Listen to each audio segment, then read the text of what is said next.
Alright guys, welcome back to Colin C and Joe P. We flipped seats today, so don't get the names confused up there. But here we are talking today about a dad's perspective on pregnancy and how it affects people whose main focus throughout the course of the year and years and years and years has been fitness, fitness, fitness, and how it changes things within the pregnancy.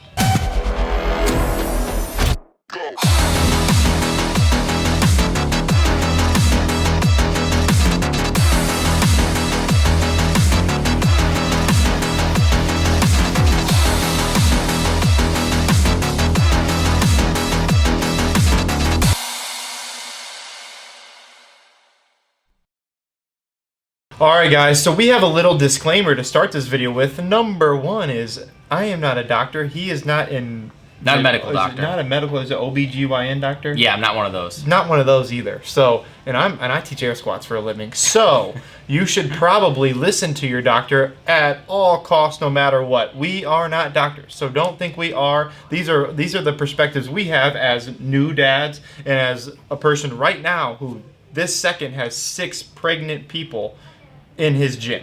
So this is something that comes up all the time. One of the most difficult things that I see, and that I've talked to some of the ladies in our gym with, and especially my wife who's pregnant right now, is the weight gain. The weight gain is got to be so difficult. Yeah. I mean, we see it all the time when these ladies are super fit. They've been fit their entire lives pretty much, especially their entire adult lives, and then they start gaining weight and they obviously can't do anything about it.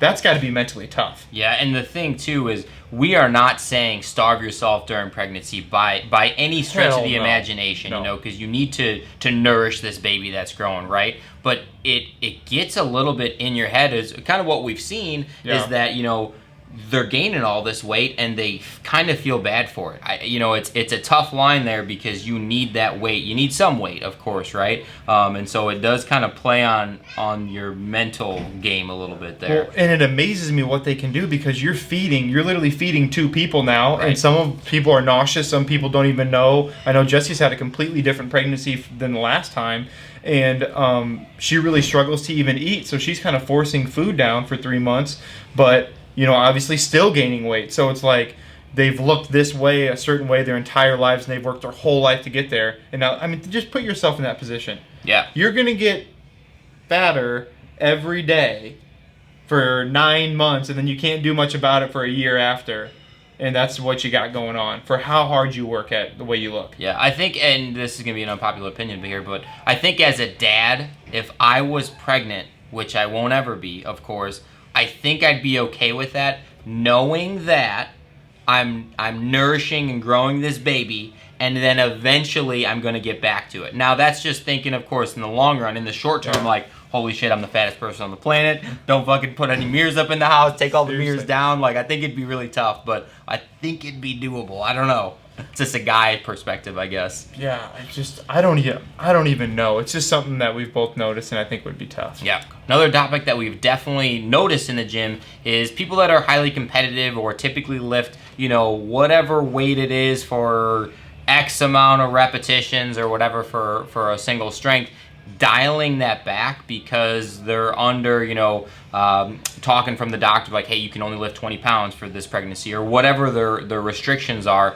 To have to scale that back a lot seems to be really, really tough as well. I know Jessie kind of struggles with that too because, I mean, she's been at the CrossFit Games. She's a super high-level athlete. I mean, she's been an athlete her whole life. She's used to just kicking everyone's ass when it comes to gymnastic stuff. But instead of doing, you know, 30 unbroken chest-to-bar pull-ups, now she does, like, you know, a couple 10 ring rows or something. So like just mentally you're totally out of it in my opinion. Yeah, it's even movements that you've been doing your whole life that you worked extremely hard to get that you can't do anymore, and you can't do them the way you want to do them anymore.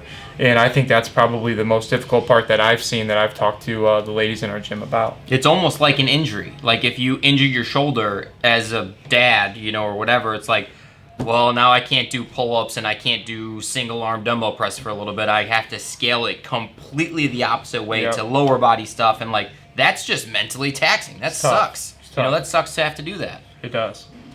Next one is being something that I know for 100% fact Joe and I would struggle with, and that is no alcohol. I talked to a lady in my gym today that is, I think, about 2 weeks away from her due date, or 3 weeks away. And she said that's one of the most difficult things even for her, to not even be able to go home and de-stress or anything like that. You see other people around you partying and having fun. And that's probably not for everybody, but for a large majority of moms, you know, that's difficult. I'm telling you right now, I would struggle with that. I would struggle with that too. We've been in that situation to where, you know, as the dad's perspective, because that's what we're talking about. When Colin and I went to Hawaii, both of our wives were pregnant. And I'll be honest with you, it was awesome. We had a DD all the time. 2 of them. And the meals were cheaper because we were just partying back and forth and drinking, and they weren't. So from our perspective, it was like, yeah, that's great. But if I had to flip-flop that and I was the one not drinking while my stupid-ass husband or wife or whatever, you know, was just getting drunk in front of me, like, I would be pissed. Yeah, that would be... that'd be tough. That would not be as fun as you think that it would be. No. That's for sure. And just missing out on some... Not missing out, but not, you know... being able to enjoy them the way you're used to enjoy them and things like that, those parties and little things. Yeah, vacations. Or even like the new restaurant that opened up, Monarch. I mean, they have a cool like drink menu, you know. So like if you go there, you kind of want to maybe try something or whatever else if you're into that, and you just can't experience that, I guess. Yeah, so. that would be tough. That would be difficult for me. I'll 100% admit it. All right, and then after having the baby would be something that I think I would struggle with as well, because you really can't go on a diet right away, especially if you're breastfeeding. I know Jessie, when she was when we had Jovi, she tried to probably 6-7 weeks after to go on a counting her macros and being a little bit smarter, and I think within like 10 days or 7 days, her breast milk started to dry up, and she had to go back to her just normal calorie intake, and you couldn't be too restrictive with that. It's not going to happen. It's not healthy, and you even had to wait 6 weeks to pretty much do nothing. She couldn't even really go for too many walks or anything.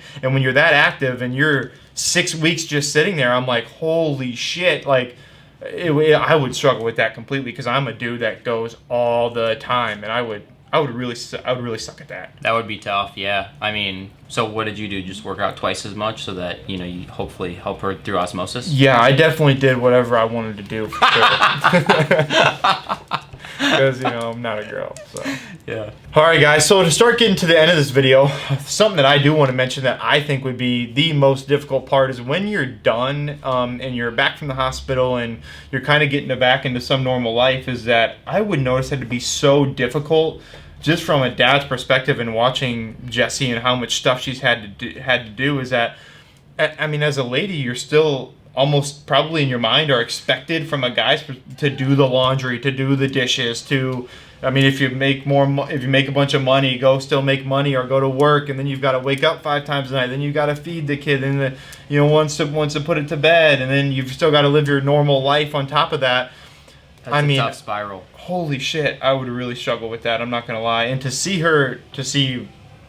you know, my wife do it firsthand, I was like, oh my gosh, that is next level stuff. It is pretty insane how resilient moms are, especially after having this baby. First time baby, especially. Absolutely. You know, of like, you never done this before, you just kind of get thrown into the fire, so to speak, I guess, and to kind of just figure it out as you go. You know, I guess hopefully it's easier the second time around for you guys, but you know, but yeah, it's definitely it's something that's crazy to me.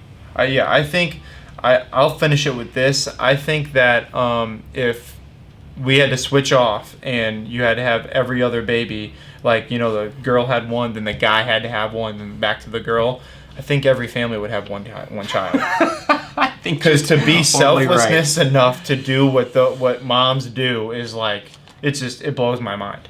Yeah, we'd be a one baby type of family then, for sure. Absolutely. All right, everybody. So that is our Thursday talk this week. We wanted to get this out. We've had so many pregnant moms and just in the gym lately, and we've noticed how difficult it was. So it's kind of coming from a different perspective, a dad's perspective. I'm sure we missed a ton of stuff. So go ahead and why don't you drop a comment with things we might have missed, things that you think of, and maybe, you know, as a dad, you've seen your wife go through, or whatever it may be, as a mom or a future mom, or whatever it may be, whatever you think of, you know, drop a comment below, and we'd love to read it and maybe put it in another video.